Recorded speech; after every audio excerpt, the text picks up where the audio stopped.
My name is Fred Cook, and I drive school bus. My name is Leanne Murchie, and I'm a school bus driver for TCAPS.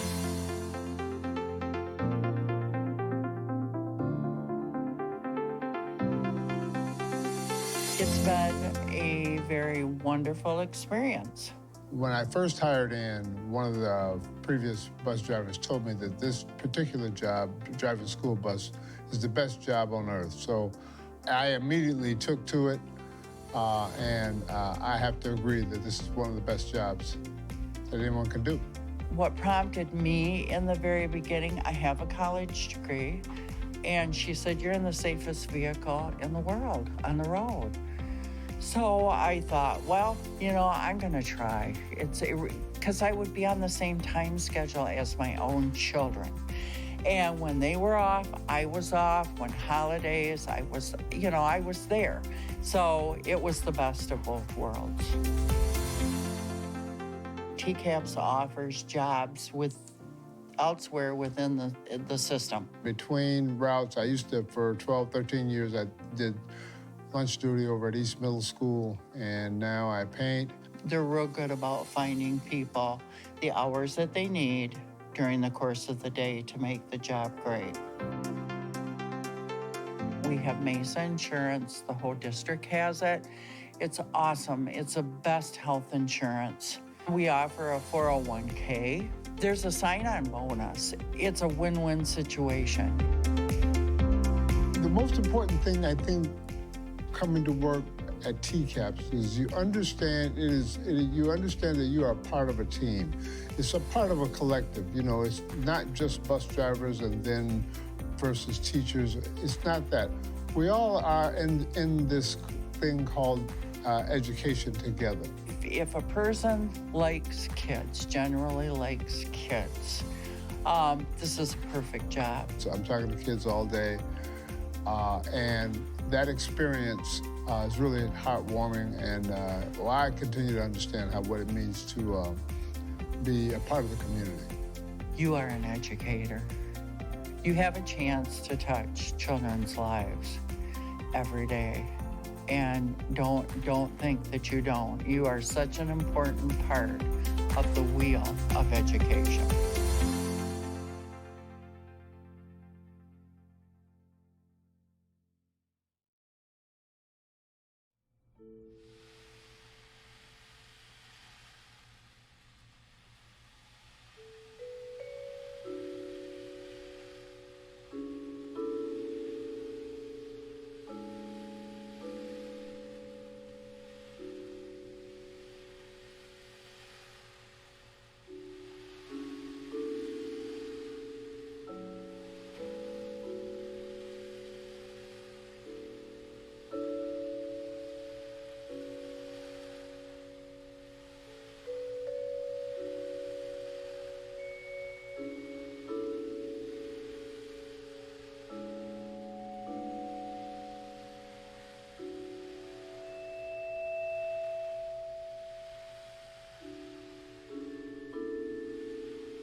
We would like to welcome the audience and thank you for attending. Viewers may watch Board of Education meetings and Board Committee meetings live on TV 190 or online at tcaps.net/board. Recorded meetings may be viewed on demand at the same address.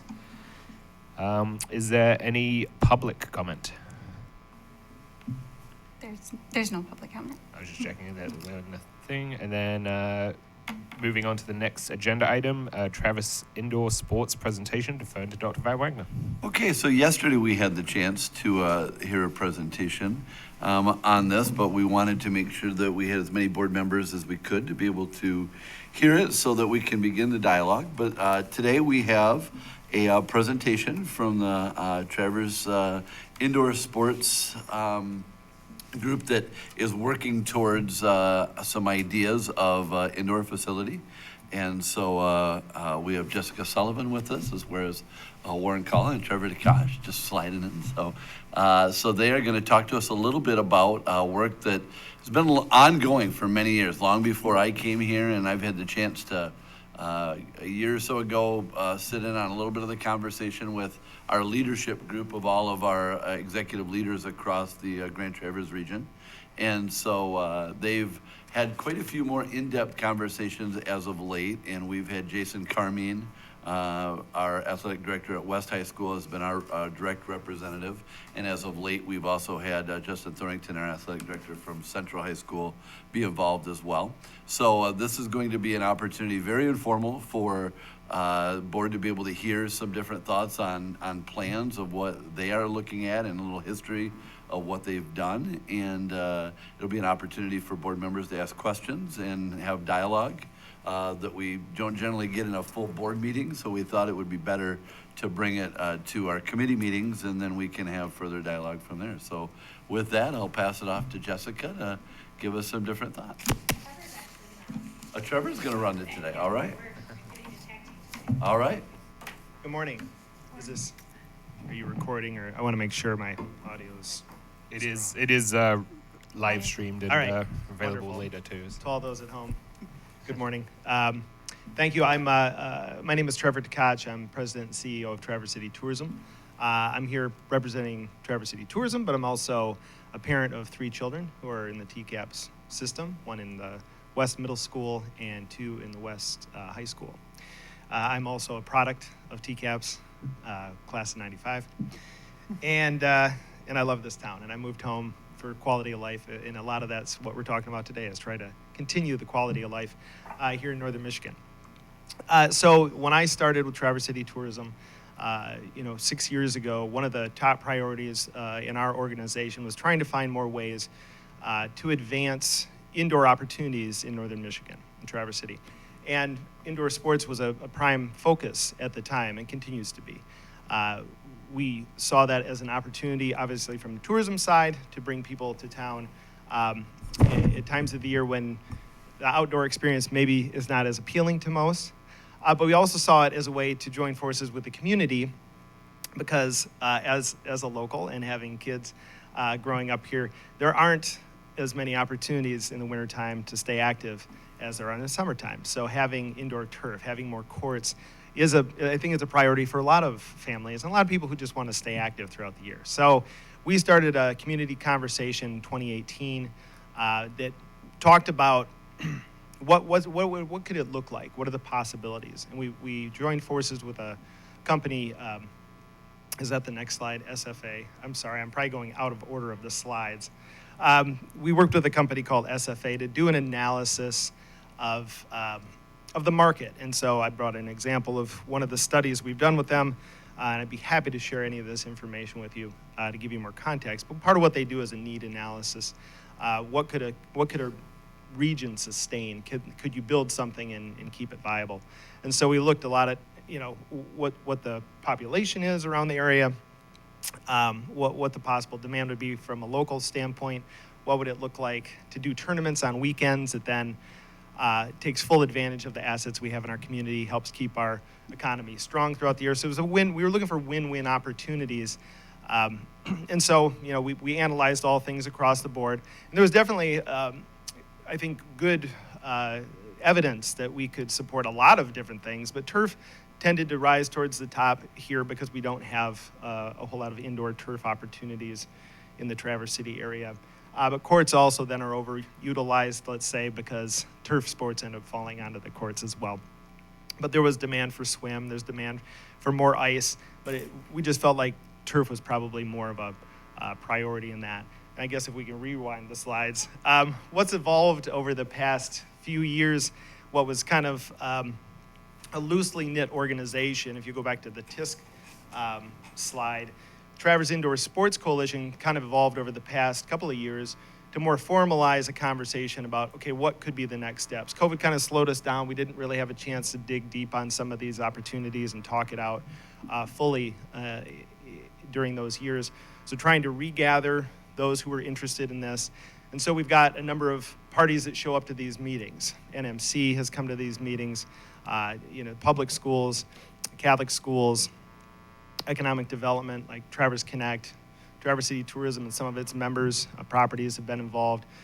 Pretty broad swath of interest on the public and private side, and governmental side as well. We've got municipalities showing up for these meetings too, just to stay engaged and see what the possibility could be. So there's a high level of interest in this. I will say that there's a lot of ideas floating around the community, not exclusive to what you'll see today, but I think there's the potential for a number of opportunities to advance. And our analysis has shown that you could do a lot here, and you probably wouldn't oversaturate the market with turf, I'll say, because there's a lot of people, a lot of user groups that are very interested in this. So I guess in a nutshell, what we have tried to do, what Traverse City Tourism has tried to do, is bring a group together of shared interest for a variety of reasons to increase the assets in our community for the betterment of all. So I'm happy to answer any questions. I'm going to hand it off to Jessica to dig a little bit further into where she has taken it, really, this information that we've gathered and some of the feedback she's gotten in the room from others who've participated in the Traverse Indoor Sports Coalition. I will also say that this is not a formal group. Traverse Indoor Sports Coalition doesn't vote on things or act unified. We're simply coming together to talk these things through. So I don't want to misrepresent any of the parties that have attended these meetings saying this is, this particular plan is what they've all said we should move toward. It's just the idea of having these types of opportunities in our community was important to all of them for a variety of reasons. So, Jessica, if you want to come up.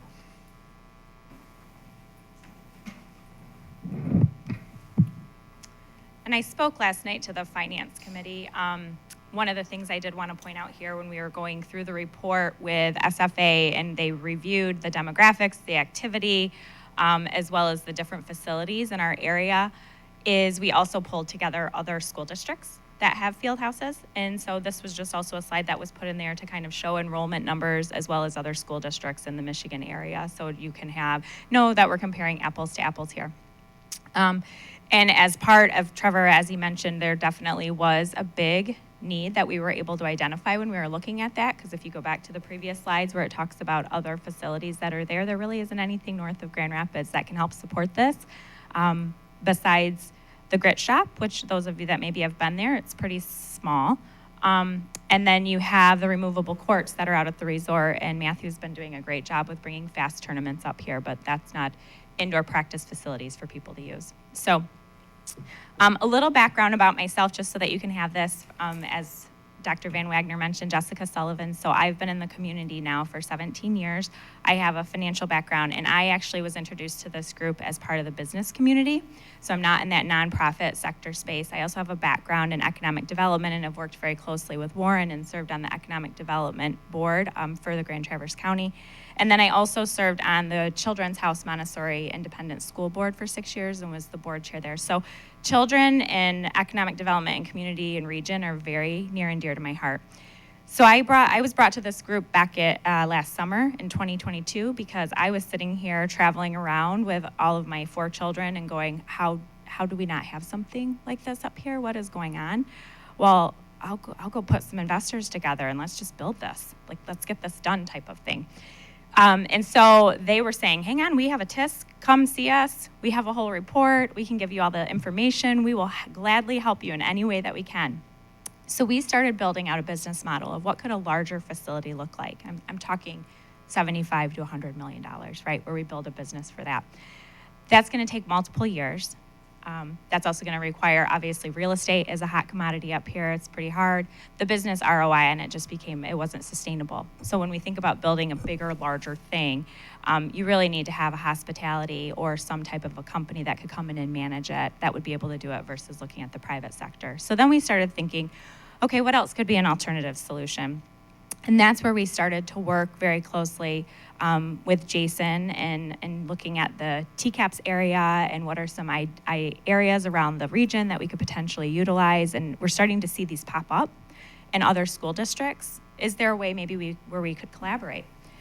So that's where we started putting our heads together here for the past, I would say, 120 days. we're proposing and we're going to be looking for support from the TCAPS board, where we do a public-private partnership where between TC Tourism, Traverse Connect, and other community partners that we would propose to the TCAPS school board to build potentially 2 indoor field house facilities. One could be on West Senior High campus, and one could be on Central Senior High campus. These 2 facilities would be owned and operated by TCAPS and their athletic department. And we would be looking for half of the cost to build to be paid through private fundraising, and half of the cost would be paid through the 2024 millage. So as we were looking at this collaboration, we wanted to say, okay, you know, Field of Dreams, if you build it, will they come? Will they use it? What would the space look like? We don't want to run into what I've heard, you know, the Thurlby Field thing where it's like, who's going to get it? Who's on first? Who gets to use the space?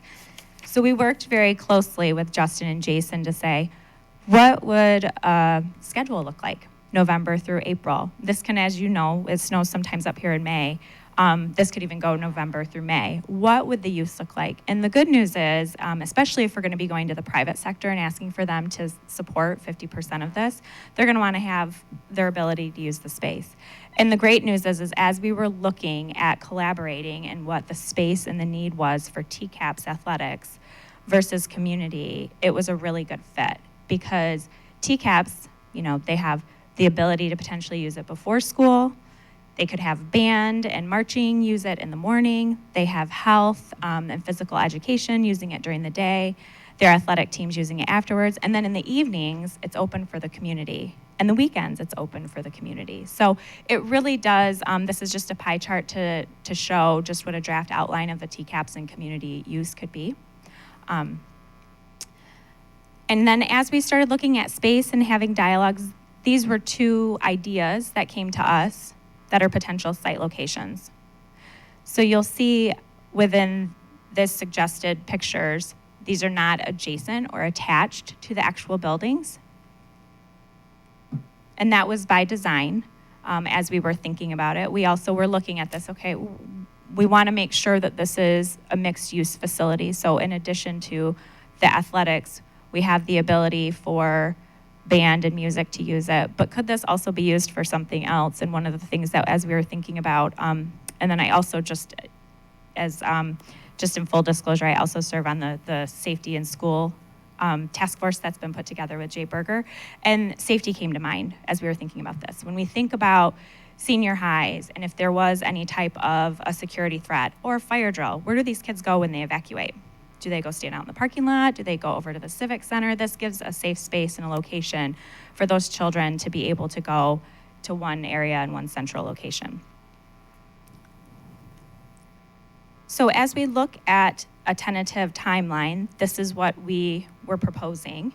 We would come to the TCAPS board and present this, hopefully get support and thumbs up for us to proceed with being able to go out to the private sector and start asking for funds. It would then be included in the millage proposal and in the language, and it allows us 12 months to go out and secure that private fundraising. We have started to have those behind the scenes conversations with individuals, and there is expressed interest, which is great. And then with the hopes of it being approved and voted on in November, breaking ground in spring of 25 and available for use in November of 2025. So wearing my financial hat, because that's my background, this is one of the things that we started to pull together. And we wanted to realistically look at sources and uses of funds, as well as operating expenses and adjacency revenue. So the building costs would be covered, is our proposal. There are additional revenue opportunities when we look at indoor turf rentals and tournaments. And what that does, as all of you know, if you've gone to the gyms or been there in the evenings, you'll see the softball practices, going on, and people hitting in the batting cages in the gym. That moves all of those folks out of the gym and moves them over to the turf. So it frees up your courts as well. It allows for other academic clubs, such as robotics, to be able to host more regular tournaments. It allows us to be a leader in the region if we wanted to do anything with volleyball tournaments as well as basketball tournaments, similar to what other Northern Michigan schools are doing. And then it does provide for that additional adjacency revenue, which could be available. This is very conservative when we were looking at this. So when you look at the 26 weeks that are available November through April, this is suggesting 20 hours that's available for use for 18 weeks. So very conservative. And then obviously there are additional utilities. We did not take into consideration, this was an item that came up yesterday, we did not take into consideration having to hire a new body to start. This would be managed and operated through the athletics department. And so I'm going to pause there and see if anyone has any questions before I hand it over to Warren to talk about just the regional benefits. So a little full disclosure for everyone is I was part of the TISC for several years, although not working directly with Jessica. Jessica kind of came in, and this came from, I think Jessica met with John separately, then came, so I have elements that I understand in the group that came together I was part of originally. I was not representing TCAPS at that time, which is kind of what I indicated at the end of the board meeting was this has moved so fast, it's moved from one hat to another. So this is a great presentation. I think what I've heard in the last week or so was the revenue or the additional revenues seem to be much higher than this is anticipating. And an additional, obviously, you would have to add the staffing and coverage of that and other things like insurance, but the revenues are sizably larger, like hundreds of thousands, potentially larger, some of these tournaments that are bringing in as well. So. Correct, yeah. We didn't want to build that into start just because historically working through financial analysis, as you know, you put big pie in the sky numbers out there, you make it look great. We wanted to be very conservative because we've just, from being involved in this group and as well as being parents in the community and involved in these different clubs, we know there is a significant need and a request for this. So we wanted to be very realistic about use of time. And so we would hate for us to build in that revenue, that significant revenue, where we're in a position where we have to host tournaments over supporting our kids. Even though there is a great economic impact, and we'll talk about that obviously with TC Tourism as well as with Warren. For me, the driver for this, and this is kind of why Jason and I started to collaborate on this, is for me, this is a community and our children first. And that economic hospitality tournament thing is second. We have a big, enormous need, I think, for our children up here, as well as our clubs and the people that live and work up here. So I wanted to be able to support that first before we started building in the revenue. I think once we get into a year of it, if it looks like we could host these that to me is just all bonus. I just have a question, and maybe more so for those that are listening or will listen in the future. So when you talk about the benefits to the community, I know what the benefits are for our kids for sure, but can you talk a little bit about what actually the indoor facility would provide for the community? I know there's been some different talks of what exactly the physical space would consist of that would, we have a big community of people that don't have kids, and so they're gonna say, well, what's in this for me, right? Like it's gonna be on my ballot to vote this millage or not. So, yeah. That's a great question, and thank you for asking that. So the intent is that, and I'll go back here, right here, the slide. These are already pre-made, prefab, existing units. They're larger turf, 100 by 80 would be pretty much a football field. And then around it would be an indoor track at both of these facilities. So it allows for our community to have walking time, and that was built in here when we looked at the usage time. It allows for an hour Monday through Friday for this track to be available. And then that track could also potentially be available during the day, during that health and PE. It all depends on when TCAPS would be using it, if they'd be open to it being available for instance, senior citizens who like to walk and they don't want to go to the Civic Center because it's too icy. So, and then again, two sides of the region, so it allows for people for easy commute. So there's that piece of it. And then as well as there are a lot of adult leagues, which I know Warren can get into. He was talking about how he's involved in some of them and just some of the economic benefits.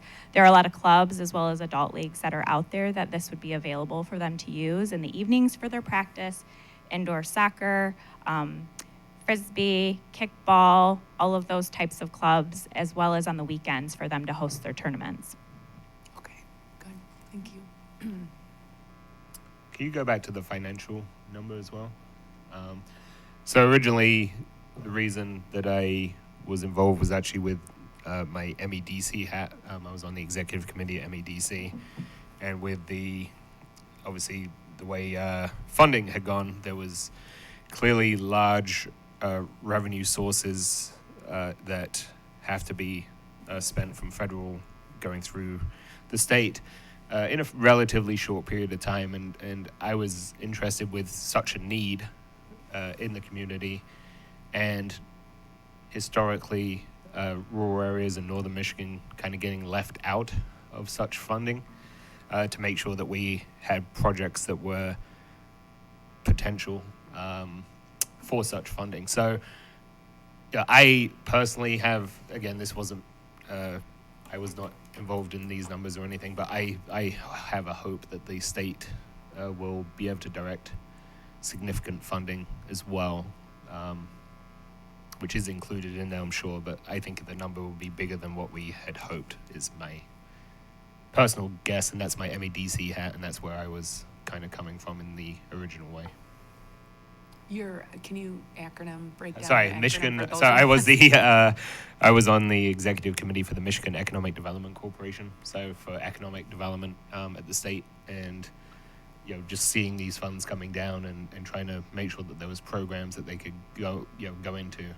And the weird part about how the funding works there is it has to be spent, has to be allocated by the state within a relatively short period of time, just a few years. And if the state doesn't allocate it to such programs, then any other state can take it from the state of Michigan.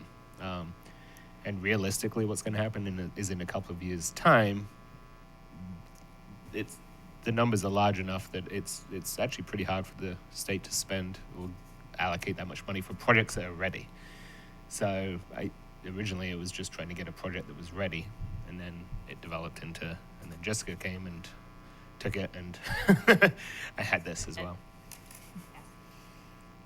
Well, I want to hand it over to Warren so he can potentially talk about some of that funding that is out there. We've already had some conversations behind the scenes as well as the regional benefits. So thank you. Thanks, Jessica. Good morning, everyone.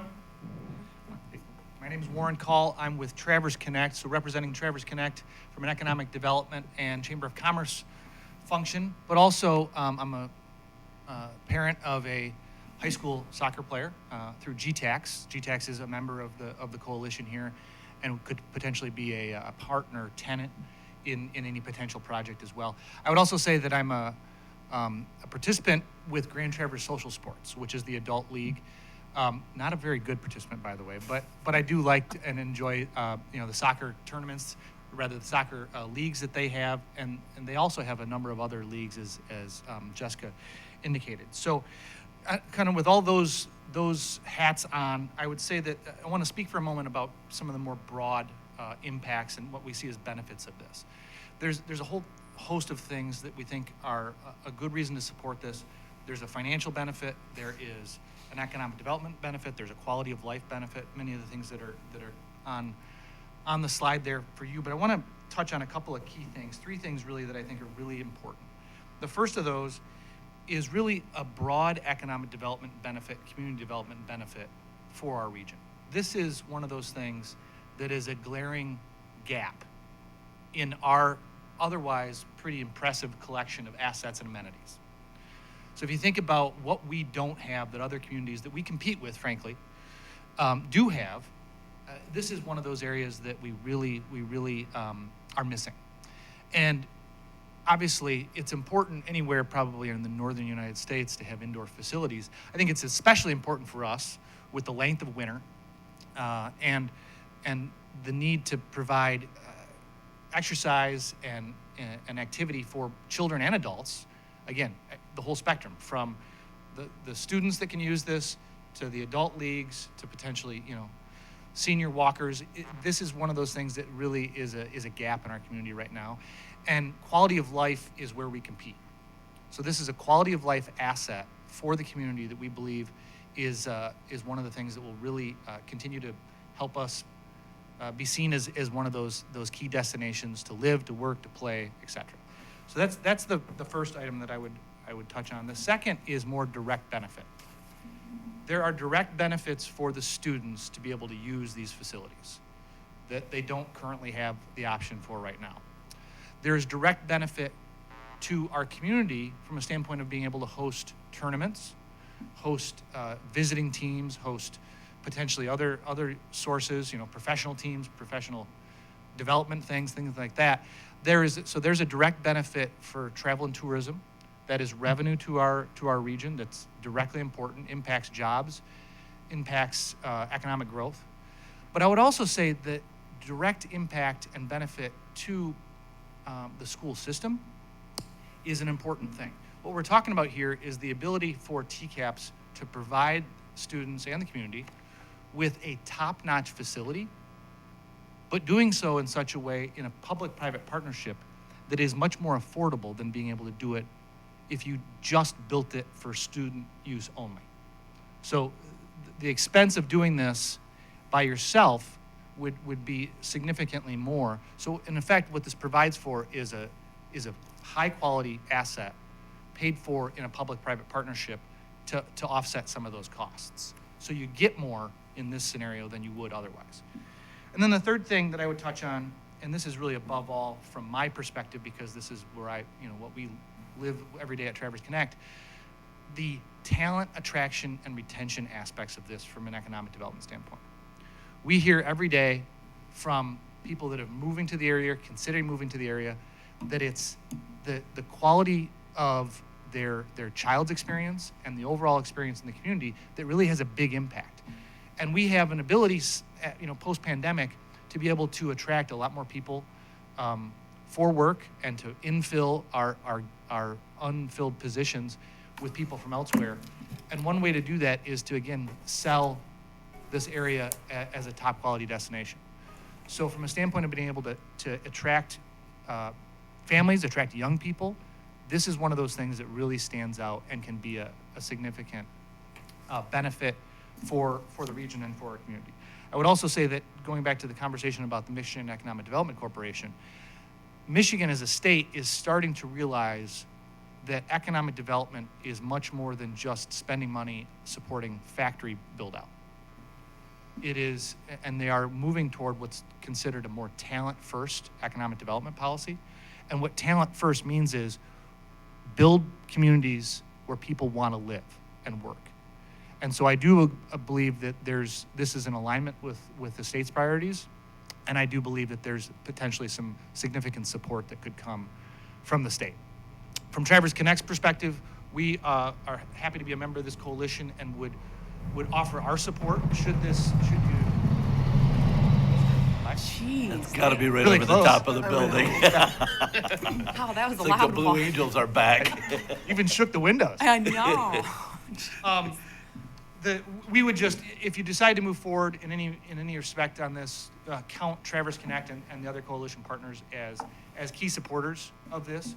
We certainly would want to help from a standpoint of supporting and promoting the passage of the bond as we have with other TCAPS initiatives. We would be an advocate in Lansing with our friends, elected officials that can help fund some of these things. And then, of course, we would also be part of the outreach and marketing effort with local philanthropy. So I'll pause there and see if there's anything else that you have questions on, or anything else that my friends here wanted us to touch on that we didn't already touch on. I have a small question. I'm as ignorant as you could bring into this. But what about things like parking? How you get traffic in and out smoothly if you have a large volume of people coming in for tournaments? Is that going to be an issue in these two sites? That's one question. I think that's an excellent question. I don't think that I'm probably the best positioned to speak on that, but certainly I think that has to be part of the discussion. I don't know if anyone. Yeah, I think, wants to talk we, about that. obviously, when we have games and things like that, we get large amounts. If you take, I know. when we have West Central basketball at either facility, we have that. I think the one thing that is important to recognize on this, I think that the times that community and tournament things would be happening are different than times of during the school day. So I think that, I don't see I compare it kind of like our robotics tournaments when we run them. We run a robot, so you'll get the chance to see at Central High School, we'll run in a month or a month or so here, a robotics tournament with a couple thousand people. And again, that's so we do have, that one overlaps a little bit on a Friday. So we get a little, tight parking and end up going up the road and using Eastern a little bit for that. But that's one time that we really generally have any issue because we're used to in that large parking lot, multiple exits. At West High School, we have an entrance off the front and the back of the building that goes. So do I think we'd have to look at that and at both buildings, with construction and things of a new bond, we're gonna have to look at that anyway. West High School is always one we've wanted to look at with the traffic flow. If you go into West High School, it's a little odd, to be honest with you, the traffic flow pattern. That's something that we would You have really. to go in orbit. Yeah, it's something, right, we'd really like to address. So I think that comprehensive, plan, I think has some thoughts of that in it, Beth. Okay. And then the second one, and this is just around the corner from my own interests. I've thought for a long time that one thing that Traverse City hasn't had is suitable auditorium, whether it's for speakers that you're bringing in or concerts. I know that people say, well, we use Interlochen, but getting in and out of Interlochen after a major concert is a real trial. And I think that's part of the reason Interlochen as a concert venue in the long run will be limited. For all that Kresge is fabulous. So I think that in time, Traverse is really going to need a concert venue.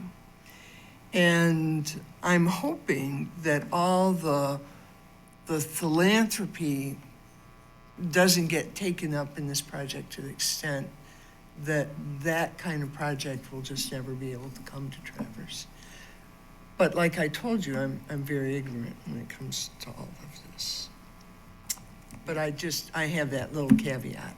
We don't have a good concert venue. Well, certainly, I would say that much to my comments about this project potentially being a very good quality amenity, we certainly have to have other quality amenities, and arts and culture are some of those other things that are really important for providing a quality place, a quality community that people want to live in. And we're involved with Interlochen, with the Opera House, with various other organizations, TSO, to make sure that they are successful and strong. That's one of the things that we, as it were, sell to the world as well as kind of why people would want to live here.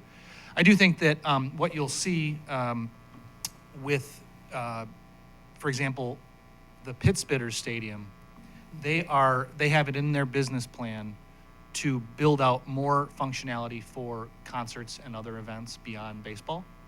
So that's an outdoor venue, but I do think you'll see that be used more frequently. And then certainly, I don't know what any of the plans for other construction in, for example, Central Grade School looks like, but there's an auditorium there that could be, again, used for other issues beyond school that could provide another venue. And Beth, to help you with that, we have had a lot of conversation. Central Grade is our last elementary. Right. And I so know Lars and Hockstedt. so with Lars Hockstedt, we've had a lot of conversation, and we'll get community and parent, input. But I think there's a real thought to really, truly remodel Lars Hockstedt to a 21st century venue. It would be a challenge, but it'd be possible. interesting. What's another challenge? Yep, exactly. I just had a quick question. I don't know who's best to answer, but and this is probably a better question for our athletic directors, but have they laid out what a typical year might look like in scheduling? Because I don't doubt in any way that this facility wouldn't get crazy amount of use, but from a day-to-day, everything from senior citizens walking groups to, then our school day, how would our PE teachers or band teachers or whomever utilize the space, and then what does that look like after school? Have you looked at a calendar like that, and has it? does it seem feasible, I guess is my question, that all of these areas would benefit? Yes. So the short answer is yes, we have looked at that. So Justin and Jason spent quite a bit of time pulling together what we referred to as a mock schedule for a 12-month calendar year, and what would that look like. And then they have it down all the way to this is when it would open, this is when it would close, hour by hour, who has it. And so that's why we were able to show this pie chart of the uses and the percentage of time. And so we were able to allocate it that way. But yes, they have done all of that. They've also highlighted weekends where there potentially could be tournaments, months where this is when this sport's in season. They've looked at it at great lengths, as well as everything that gets removed from the gym, then opening up their gyms and their courts, what that allows and offers there. So everything from different academic clubs to STEM tournaments, can we host more of them, to different basketball camps, or if they want to do a West basketball tournament. Those are things that other communities are doing for additional revenue, as well as to help build programs. So they've had that in great detail. And then, this is probably more a John question, but then for who runs it? Yeah. Who cleans it? Would this be done Yep. by TCAPS? Yeah, it would. And so, one of the things that we had in conversation yesterday in finance is, we're fortunate that we have some districts, not as big as us, but about half the size, but with one large high school, that I think we can go to and get a sense of what are they doing and what does it look like? What do the revenues look like? What are their costs? Did they hire somebody to just be a facilities person that's what they're doing? So what I want to do after this is I want to get with our ADs, and I'm hoping to meet with Jessica and the folks that are interested, and see if they might be able to contact colleagues and get examples of what's Jenison doing now, what's Brighton done, what's Jackson done from that standpoint, so that we can really map and flesh that out a little bit better with comparables, in the real estate world, a comparable right all the way, that will give some of that information. Anecdotally, I can just tell you, I've heard, different numbers. Ypsilanti and Lincoln has had one probably about the longest. I want to say they're 3 years in existence. I did get the chance to talk to their superintendent at our winter conference. He told me they are clearing about $500,000 a year in revenue from their facility. Wow. But again, maybe that's the extreme, but even if it's the middle, I do believe if you do it right and you look at it all and you have it organized, I do believe there's a way for it at least to be self-sufficient in cost and operations, also with creating some type of endowment for turf replacement, for building maintenance. Some of those things I think has to be looked at long-term as well. So that's what I would like to, if the board's looking to, give me some thoughts on moving forward, I'd like to pull them together and rather quickly try and get that information together and be able to provide that to the board. Got it. Okay. And that was we do that at our cleared. full meeting. What's that? That was cleared, that wasn't maintenance coming out of that $500,000. Right. That was Correct. And that's typically what I've heard from other, it's just such a in demand.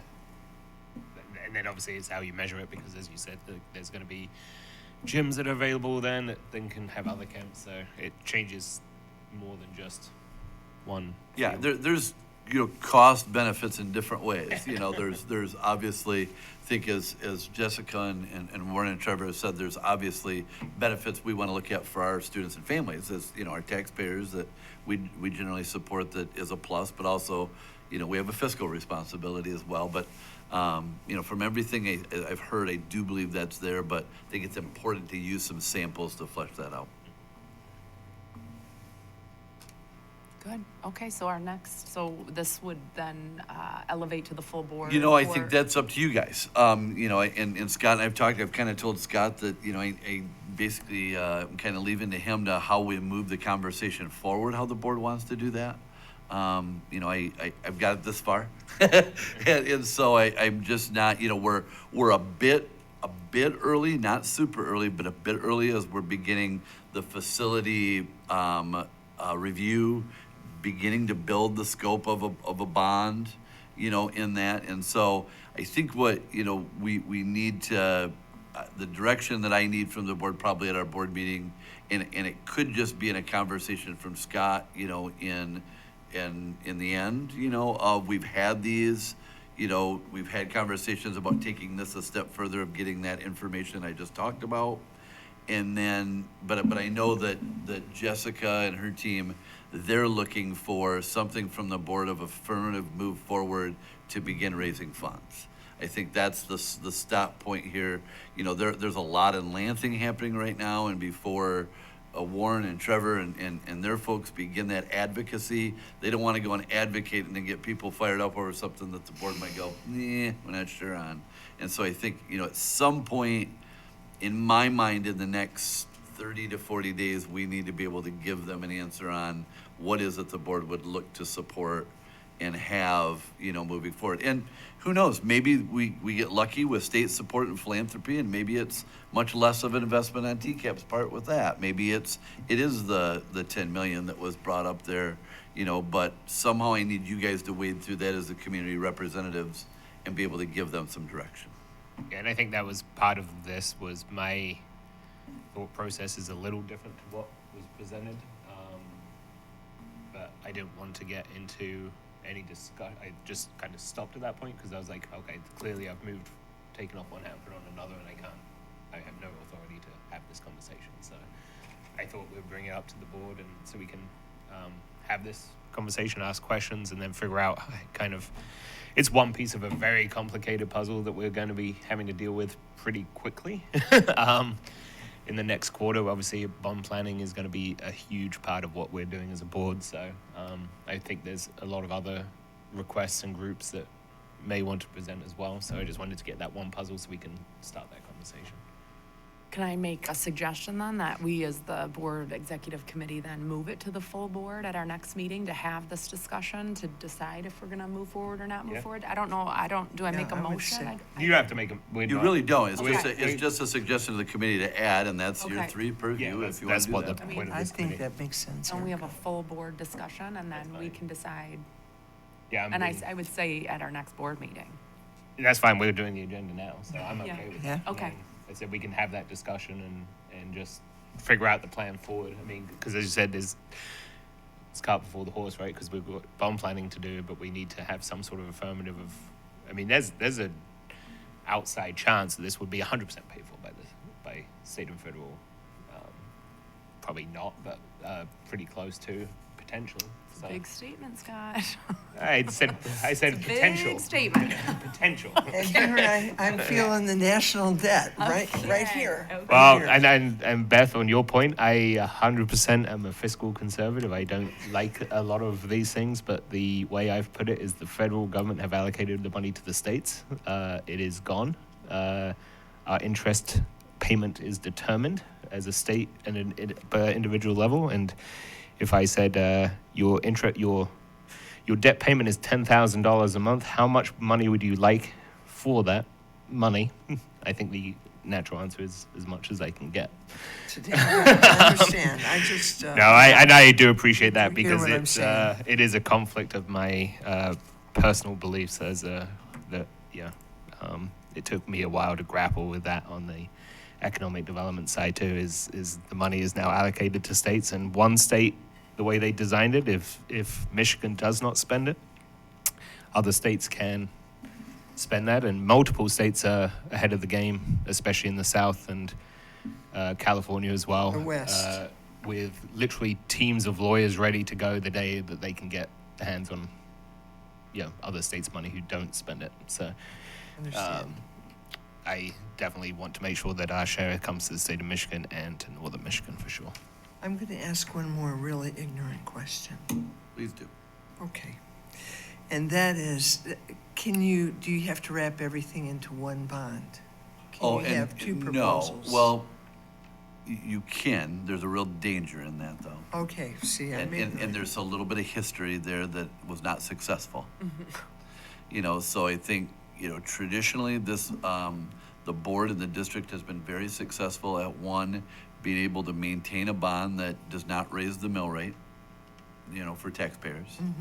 And generally, they tend to be shorter term than a lot of places. So they tend to be in a 10 years or less bonds. And they're a good investment. You know, risk, I that understand. from that standpoint, to be able to maintain that mill rate. We have one of the lowest mill rates for capital debt in the state for schools.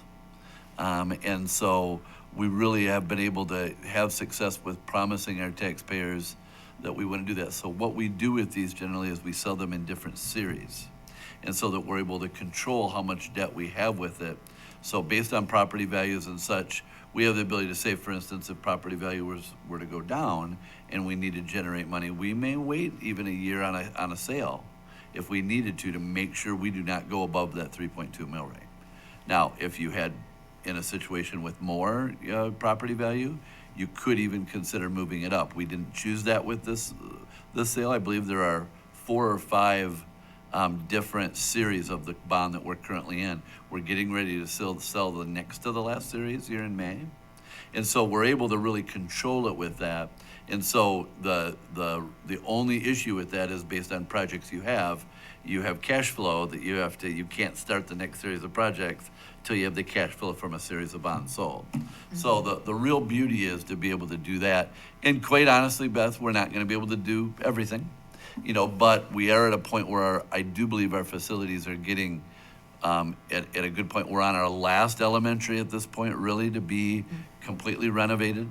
Everything else in the district has been, but we do have a lot of HVAC. We do have, you know, we will have need. And so the board's just gonna have to decide there is a dollar amount that goes in front of the voters, you know, and so that's where there's gonna be some real conversations to be had based on the 3.2 mils. How much do we actually believe we could ask for? Up to upwards of $160 million of a 10-year plan. But that's a big number. You know, so do you do something less to be able to, you know, in a shorter period, maybe a little bit? That's what the board's gonna have to grapple with. And then, you know, there are many things on the table. I've asked our music and arts program to develop a list as well. They've since provided that to me. I'm in my thoughts right now. We may do something similar with them to come in. You know, we will have other things along the way here as well as that facility study is being done and open forums for people to be able to give their thoughts on what they think should be done. That'll all be a part of the process of these next few months. Okay. And this is the first time for all of us, I think, on for bond planning. So like just those steps. And the reason this one's more confusing is it's music and everything we're paying for. It's we can talk about it, we can do. This one involves outside groups who are going to go and hopefully work and get some money on our behalf. So they've got a timeline as well, which is that's what makes this one unique and kind of that will make it a little tougher is, you know, they need some time to be able to go raise those funds that they're asking to do. But what a great opportunity for us to be able to go to our public of these assets that we get that could be at least half funded, you know, through that philanthropy and through, you know, other public funds versus on our direct taxpayers Oh, here. a 50% discount's wonderful. Yes. And is that, I don't know, you probably know more about this. I think this is a fairly uncommon approach, right? Yeah, I mean, you see it sometimes. You'll see sometimes you have maybe somebody that was had a huge company and, you know, for instance, in Jackson, the founder of Elrow Steel, you know, he passed away but just before gave $10 million to Jackson Public Schools to build one. You know, you see that generally more than you see. This is a unique that public-private kind of that mix, I think, is really, really unique. But I think what a wonderful thing for, you know, us to be able to say how, if you want to talk about an investment and a belief of our community by putting their philanthropy dollars and advocacy behind something like this, I think is unique and says a lot for our community. I love the 3 Ps, public-private partnership. It's cool. Yep. It's a good message. Thank you for your time. Okay. Yeah, thank Thank you. you. Appreciate your time. Thanks, Thank you you. guys. Thank you. So we'll go ahead then and plan on adding that as a discussion item for the full board agenda. Yeah, let's see what letters we're at. Is it, I usually just add to the end. Does it make sense to add it anywhere else? No, I think we can just add it as E without any objection. I'm sorry. Discussion on the draft meeting agenda. Discussion item would be E.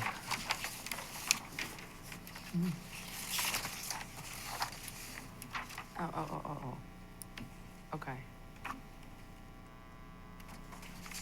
Got it. All right. So without objection, we'll add that. Yeah. Okay. So we'll have that as the last one before we have our closed sessions. Yeah.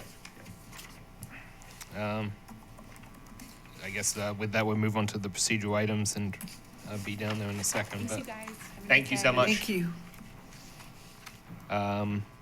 So we're at the draft minutes portion of the agenda. Are there any changes to the minutes? All right, hearing none, the minutes remain as posted. Moving on to professional development, deferring to Dr. Van Wagner. Okay, so we have 2 items on our professional development.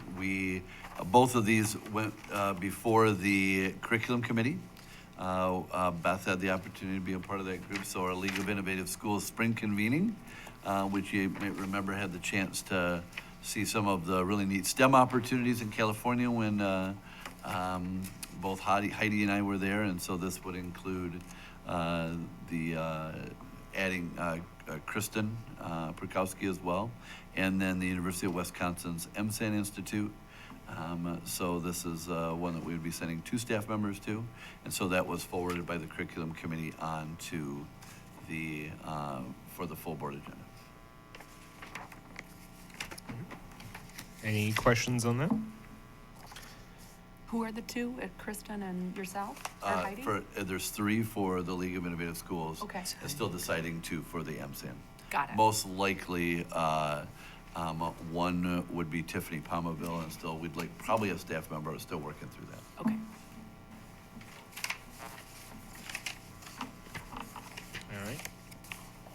All right. Moving on to board policy review, deferring to Connie Taylor. So we're bringing back to you once again for a final discussion here in this committee on the new policy related to memorials. We've had an opportunity in a previous executive committee to talk through this, as well as first reading at the last board meeting. So if there's any additional questions or discussions on the policy, otherwise we'll be bringing it to the board for second reading and final adoption at the next board meeting. What I'm hearing, if I may, is that there'd be no tangible memorials, like a park bench or tree plantings or things like that. Yeah, and you know, the issue that we have quite simply, Beth, is they break, they crack, you know, they get I understand. weathered, you know, that element, and so we just are not able to maintain. And we don't want something that, you know, dishonors anybody by it sitting and being, you know, dilapidated and that element. So we're trying to really have things that we know we were able to sustain from that. Well, the reason I bring this up is because I saw that rock outside of Central Grade Yeah, that's got the plaque on it yeah. that was placed like in the 1940s or something to honor the first woman teacher in Traverse City. And it was placed by the DAR, and I'm thinking, nobody knew where that rock was. If it's still, you know, Right. it's just kind of Exactly. interesting. And so, you know, when that, you know, rusts or corrodes or that element. It's brass, You know, it's doing we don't want to good. dishonor anybody by saying, well, we don't, you know, again, our funds are so limited, you know, to put towards things directly of kids now that we don't have capacity maintenance wise and stuff to keep those up. So that's precisely a component of why we've created this policy to bring forward. And I had The other piece of it is that people with very good intentions, without notifying the district, will place memorials, plant trees, put plaques. And when it's on our property, there is an expectation that why is that not being cared for? So this just puts in place a methodology so people understand. There's a process for temporary memorials. There's a process for existing memorials that we will continue to try to maintain for a period of time. But at such time that they're no longer sustainable, making sure we attempt to get those back to the family so that they can keep them and maintain them. that was kind of my issue too, was like, obviously the further you get away from time, you may have conflicting opinions of how it should be continued from even within that person's family. So you quite frequently you will get into these, should it be brass? Should it be, like, who's in charge of that, and so I think there should be a limit because of that. That was my biggest issue of it doesn't do anyone any service and usually ends in disagreement. So I don't remember all the wording in that specifically, but I didn't know if we wanted to just say something that no tangibles per se along. It says physical memorials are not allowed. Typical? Physical. Okay. Well, I guess that makes it tangible, doesn't it? There you Yep. go. Do you need the copy or are you good? No, I Okay. have it at home on the dining room table. No, you're good. All right. Any other questions on memorials policy? All right. Moving on. Expanding, enhancing an emotional health project. Deferring to Dr. Van Wagner. So this is a part of a program we have from state dollars that provides social work at both Traverse City West Senior High School and Traverse City Central High School. This is also a component of the grant that will bring the health clinic to West Middle School. The program requires us to have a memorandum of understanding with that, and so we are just bringing before the board that memorandum of understanding with that, so we can continue with those great services that are so essential. We're always looking for more and more resources for mental health, and this work has been really, really extraordinary. I know the program at West High School has been in place for quite a while. We were fortunate enough a year ago to be able to add the social worker at Central High School. And then, as you know, we'll be working on the facility under the grant with the Grand Traverse County Health Department to be able to have that health clinic. And just to give you an idea of how we ended up with West Middle School as that health clinic, was we originally looked at one of the two high schools, but because of this grant, you cannot have duplicative effort at the same building. So in other words, to do one, we would have had to get rid of a social worker at one of the high schools. And so this way we get the services of 3 versus 2. And so West Middle School was the next largest student body for us to be able to provide services to, which was under the grant a requirement that it be in a building that has the ability to provide the most. And so, because we looked at TC High, we thought was a great candidate, but under the grant criteria, they were pretty insistent that West Middle School be that group. So, so this is directly for those 2 social workers at Central and West High School. This is an MOU for those 2 programs. Question? The West Middle School health clinic, though, is open to all students That is correct. and not necessarily TCAP students? That is correct. It's All really an students. open from that standpoint with it. You know, we just have the great luxury of it being right on our campus, you know, from that standpoint. But again, that's even through technically a different healthcare provider, the West Middle Health Clinic is, with Northwest Michigan Health Services versus the Health Department, but it is under the same grant program of funding under that E3 component that is, again, expanding, enhancing emotional health, not to be confused with the E3 group that we've had here that has worked on different social justice initiatives and such. This is a totally separate program that is a mental health health program, again, with the Grand Traverse County Health Department, is what this MOU is. I have a question that kind of follows up on Erica's, and that is, do you follow the hours that the school is in operation? So for this particular grant, yes. Okay. They are there during school hours, matched up. When we get to the health clinic, it at least initially will be. We've had conversations with them about considering maybe like a Wednesday evening, for instance, maybe they An don't do it till evening and a noon. We've weekend. had that conversation, and once it gets up and running, we'll further that discussion. But initially, when it gets started, it's going to pattern off the school day. Okay. Because we know that, again, if we're gonna have it open to others and kids from other schools, we might need to have like a Wednesday night from 6 to 8 that it's open, some of those kind of things. So again, they weren't opposed to it. It's just they really need to get it started before we can kind of then adjust.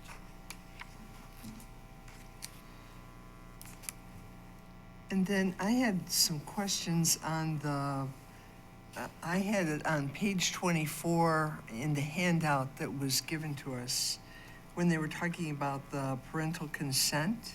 And they were saying that it was required for anything dealing with terminating a pregnancy, they would require it. Correct. Psychotropic drugs, Correct. it's required. Substance abuse prescriptions. Correct. I'm, I'm not sure if that one was in, and the other one is gender transitioning drugs, was not named in there. And I think that we would, I almost think that that should be encouraged to be part of it, that you need parental consent on that. Generally, I will check with them. It seems from our conversations that to be able to provide any services they required, the parental consent, yeah. So clients at the E3 mental health site are fully consented by a parent or guardian prior to the start of non-confidential services. Due to the nature of the site, students are typically seen without the presence of a parent, which impacts the responsibility on the site providers to assist the students to act as responsible healthcare consumer. Staff will encourage involvement of the client's parent and guardian. Right, but that is non-confidential. And Right. some of these other things, so they named them specifically, pregnancy termination could be considered confidential, Yeah. And the same with psychotropic drugs. Where are you reading this, Beth? I'm trying to find it. I'm trying to find it back. I apologize, my No, printer. let's find it. It's not helping me yesterday or the day before. And it's in the consent form that was included in the packet, I want to say. And when I look at it here on the consent for mental health, it doesn't say it.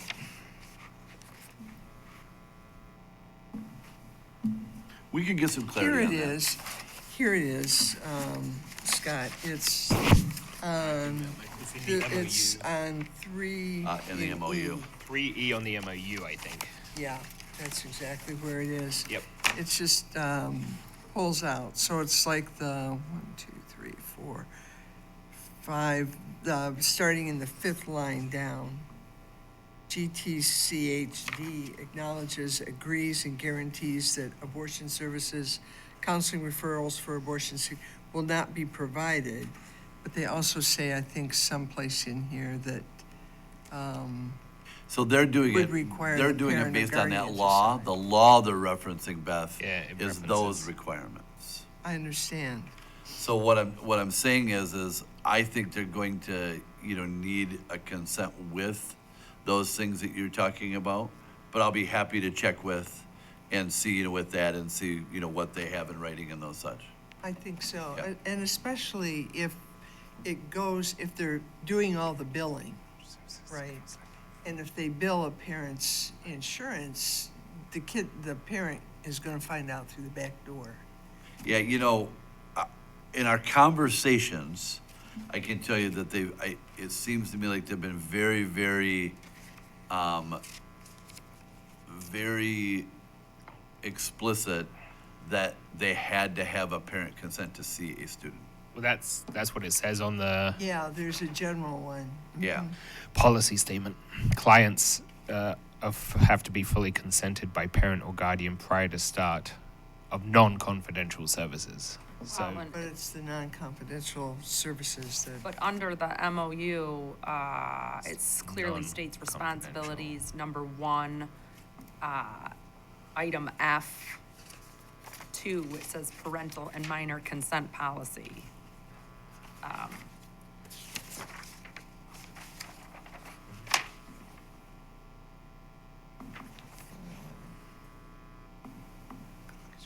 consent. Provide written approval by school administration.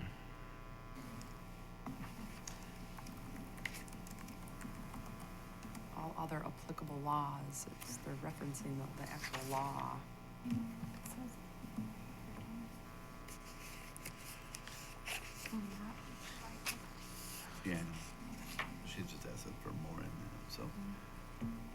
yeah, I think. I mean, personally think they've just identified the law to make sure that they're saying they're complying with the law specifically in those areas, above and beyond. But, if you want to, put those in writing to me, I'll be happy to get clarification from them on that. Okay, because I think that those are probably, those are hot topics, and I think that we should pay attention to them. and I think, right now it's on consent, which we can leave it there pending any clarifications. And obviously, if we get to that point where we can always move it, any board member can move it on the Okay, day that's of the, correct, yeah.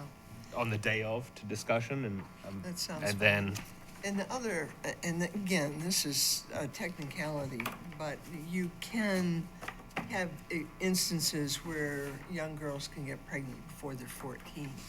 So when they single this out for 14, I'm thinking, that's not the whole of it. You know? I'm guessing again we can clarify that's the law Yeah, requirement. but a minor 14 years of age or older, actually, you'd think that, except maybe that is just a child that's not in the high school, and so maybe that's where they came up with 14. Yeah, it says an excerpt from the Michigan Mental Health Act code. So that's like why it's in there is because it's from the Health Code Act 258 of 1974. Yeah, that's a little bit old. It is, but it sounds like that is Referencing the code. referencing the code that may limit any changes anyway. But I think we can get any clarification. Yeah, if you send me the questions, I'll get clarification and I'll pass it on to the entire board. Okay. And then, Because, yeah, and then that can go out before, and then you can decide. Is that Where you want to go Whether with that- it. if needs we can to leave be it in consent, discussed. if you decide any board member can pull it on the day of the meeting, and it will go into the discussion, and then we can do it there and vote as needed and see what other people's opinions are. If the clarification can't be got beforehand. thank you.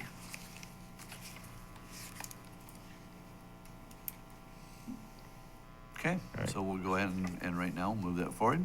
Yep. Okay. Next item on the agenda, dual litigation. Deferring back to Dr. Van Wagner. So so you may remember, almost a year ago, I think, we joined a litigation against Juul for vaping. And so we have been notified by Troon Law of a settlement agreement. And so they would like to review that settlement agreement in closed session with the board. And so we are asking to move that on to the board agenda for that closed session, and then hopefully out of that a possible action by the board. Can I just clarify, there won't be an attorney present, we have attorney-client privilege documents. Oh, okay. Is that how it's worded? Too? Don't spend all the money, let's put it that way. It's not, it's not, it's significant, but not something that we're gonna build a new school with. Privilege written. All right. Okay. We can leave that there if no objections. And we've already done part of this, but any reviewing of the March 13th agenda? Dr. Wagner? Yeah, so just again, our normal call, our pledge, our agenda. We will have our 2 National Merit finalists here as well. And then, so we'll have a chance to celebrate them. We will have our first public comment. We will have our superintendent's report. And I do also plan on recognizing some of our spring sport, or our winter sport champions and acknowledge them as well. I've been asked with that. So we'll have what we have for legislative update, our district highlights, and we have a few, one or two teachers one teacher for a tenure contract for the board to have action on. And then we have our board committee reports. We have our consent agenda, which much of that had gone through the Finance Committee as well. And then we have, as we go through, a school safety update. Again, the board policy that we just reviewed for memorials. We will have our annual requests for the board to adopt the resolution for social host responsibility, which again is a request of the Up North Partners for Prevention that encourages parents to be responsible with the purchase of alcohol and not doing that with students, especially as we're heading into prom season. So that is that request that we have annually. And then the Finance Committee did move forward the transportation parking lot renovation and bus wash. Pleased that it did come in significantly under budget. So that, you know, I'm really excited about that because it gives us additional funds to make sure that other projects such as the STEM labs that we have, that we will fully be able to make sure that we satisfy that to the board's satisfaction. So we do have as well $1.5 million in set aside for contingency overall 4 projects still. So as we go into that here in March, and I do have a presentation, I just do want to mention that, you know, money-wise, as far as bond things, we're in really, really good shape, especially after the bids came in for this compared to what was budgeted. So we will present that to the full board just because it was a larger ticket item. The Finance Committee thought it'd be best to just have that as a discussion item rather than on consent. Just an FYI, Christine will not be here for the meeting. I will be covering that. So if you do have any questions on any of this part by chance, I would ask you just try and touch base with Christine here some point before Wednesday to make sure you get all the clarifications you would want on that. And then we will have our second public comment. We will have the item that we added with discussion on the indoor sports presentation. We will have our second public comment. Closed session pending mediation. This is something that was forwarded by the Finance Committee. The Finance Committee went into closed session to review that settlement agreement, and they asked that be moved to a closed session for the entire board to be able to review, to be able to approve. And they definitely will be participating in that as well. Again, Christine won't be here for that, but we did have Troon with us on that, and the 3 members that were a part of that discussion will be able to, I think, give any details any other board members might need to know, as well as I will be there to be able to provide a lot as well. And then we will have that discussion coming out of on that settlement agreement. And then we will have another closed session on the pending litigation, again, as we talked about with Jewel as well. And then board president closing remarks and adjournment. And then just a procedural item on 9, which I guess I can ask you afterwards, but like on 9C, I obviously will abstain from any participation. So like, do I defer that to you to handle or vice president? Actually, vice president, you should, yeah. I'll remember. And really, they will just kick it over to me, and then they need to do the procedural, you know, but it's actually a roll call vote anyway, so they just need to ask for a roll call vote. So That's fine. I can make sure. won't be a big duty. I'm sure, yeah, we can get it. May I ask, is that the way we also handle the policy after the second reading? I've never No. gone through the steps. The policy will be done in the order that you have that there as the B discussion item. So it will be the second item, and at that point, discussion, and that is when, we don't on any of these, and we used to, but we changed this, Beth, we don't preeminently decide that there's going to be a motion. We just say there's a discussion, and if comes out of it a motion, so be it. And Okay. 99 of 100 times it does, but we don't want it to look like there's any premeditative conversation or Okay, anything good. to decide that there is in fact going to be a motion and an action. Used to have Understand. discussion, then discussion motion. And Yeah, it's I saw that. How do you decide which one it goes in before? Yeah. So we just leave them as discussion, and then the board has that arbitrary decision under relaxed Roberts rules to be able to have a motion off of that discussion item. And it would just be, I move that we accept the policy as We amended. and- give the board a sample whenever we have the packet there.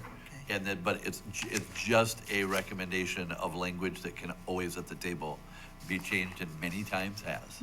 So, And really, we have those for, there's some like things like closed session that have to be word for word. Like, you've got very detailed, like you have to reference case numbers, parties. You can change those too, but I highly recommend not. Yeah, we have a template just in case, because it does help. Okay. Interested in some more thoughts? Oh, that's fine. Yep, no, it is a long one, so sorry. Thank you. Thank you. I think we're pretty much getting back here anyway. Yep. Any other changes on the meeting agenda? All right. HR deferring to Connie Taylor. Yeah, so relatively brief. It's hard to believe we're in March, and this is the time of year that in HR we start gearing up for staffing for next year. And one of those considerations as we're looking at staff needs for next year are also our retirements, and we've been trying to keep you updated. They, again, continue to, I'll say, trickle in. We've received a couple more, and the ones that we currently have kind of go across multiple units. So several of those will be coming to you through board consent personnel items in the next couple of weeks. But I think right now we're standing at 7 total individuals. We've had a few that were mid-year that we've discussed in this committee as well. But we're continuing to monitor that and encouraging folks that if they know that that is their intention, to try to give us as much notice as possible, as it helps us with staffing planning and also our posting of positions that may be difficult to fill. And we know that there are certain critical shortage areas that are tough for us to find replacements. And so those tend to be the areas that we need to focus on earlier rather than later. Also, I'll mention, we try to keep giving you the update on our bus driver situation. We are now at 5 new bus drivers, which is wonderful. Again, those individuals need to go through our training before they're actually able to be on the road, but it's really encouraging. And I'd like to give a shout out to the communications team and also our HR team of really going for a very broad advertising campaign to try to get the news out, and also to our community who stepped up. Several of the individuals who come to us have actually said, you know, I'm retired, but what can I do to help? I heard there's a problem. How can I assist the schools? And so I think that that's really a tribute to this community and their commitment to the students of TCAPS. We continue to advertise on social media, billboards, radio, just trying to get the information out about those positions. And so we are continuing to hire. Where 5 is great, but we would love 10 to 15. That would be even better. So we're continuing down that pathway. But at that point, that would be my staffing report for you.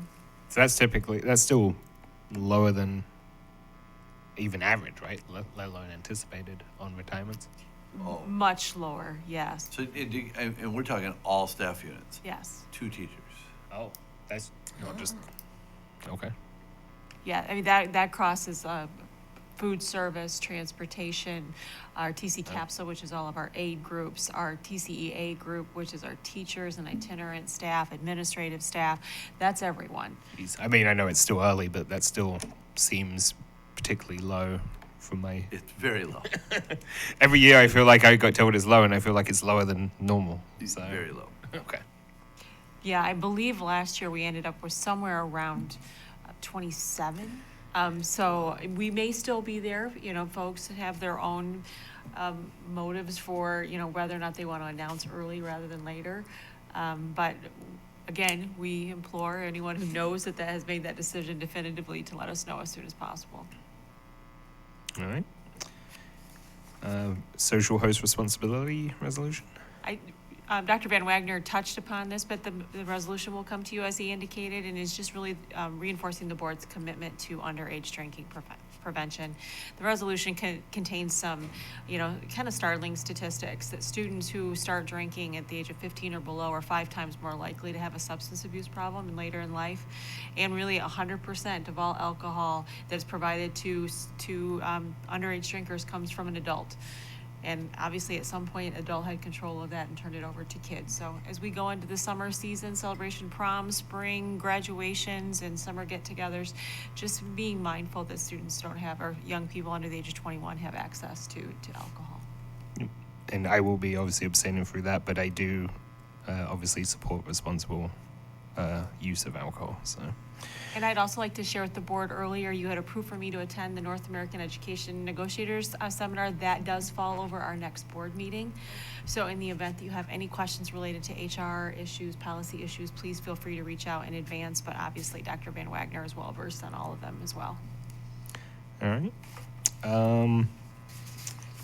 Any other HR items? That concludes my report.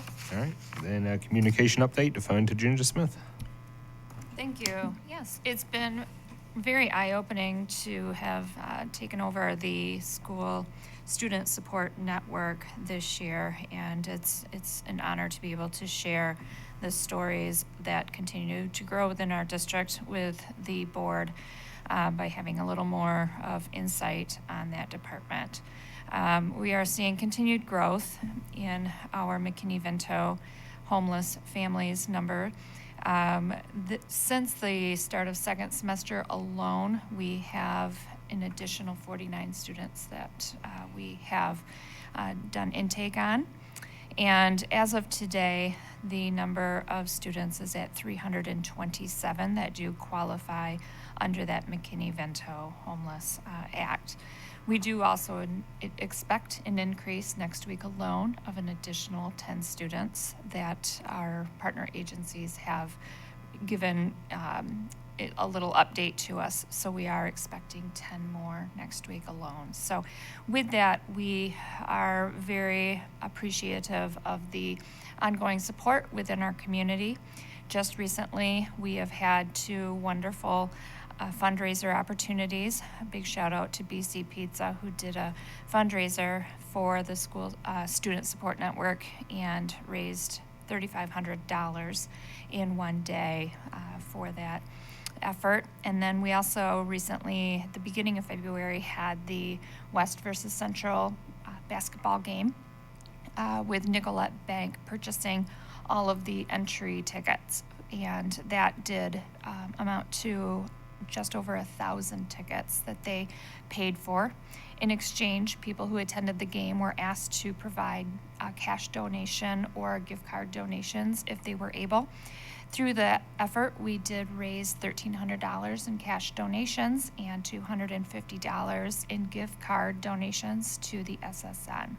So we are just really seeing a great response from our community to ensure that we are able to support all of the students in need at TCAPS.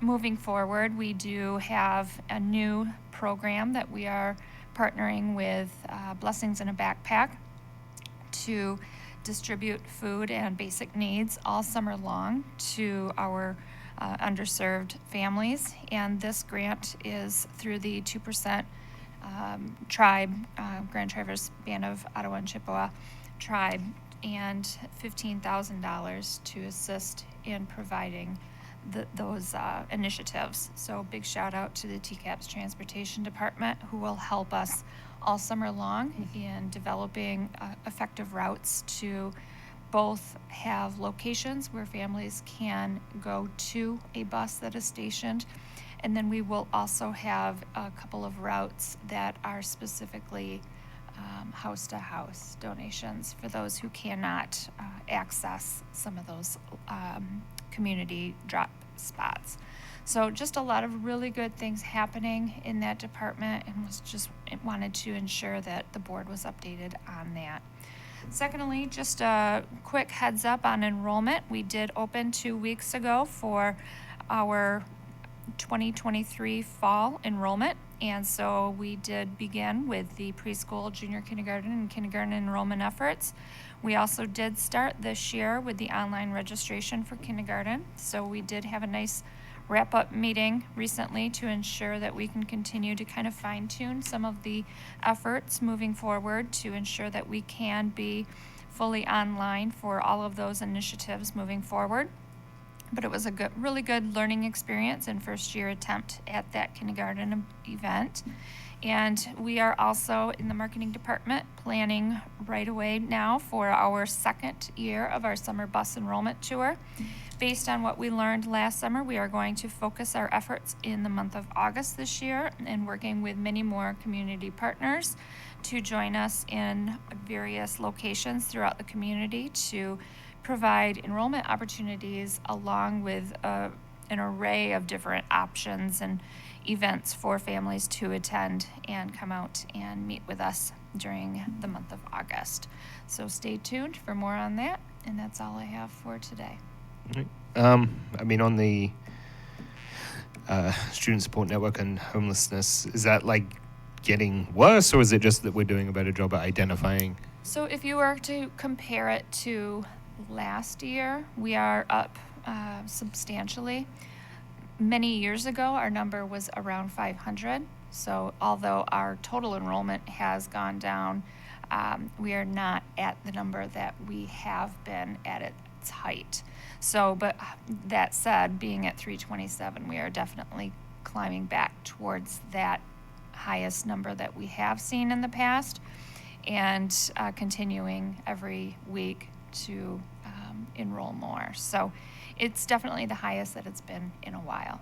But do you think that's partly because it's getting worse, or our efforts for outreach going up, or is it a combination of both? It is definitely a combination of both. However, I'm definitely proud of the efforts that our team has done to identify. I think when people think about schools, they forget about that part of a critical part of what we do is the Student Support Network, and lots of programming around that, and really even the summer, like people think that we're closed for the summer, but it's a critical need for many, a lot more than anticipate. I think people will be shocked by how large the problem is. It is very shocking. All right. Any other questions or comments? All right. Any other items? All right. It's been a long. Do you have one? No. Oh, okay. It's been a longer meeting today, so with that, we will adjourn the meeting at 10:28.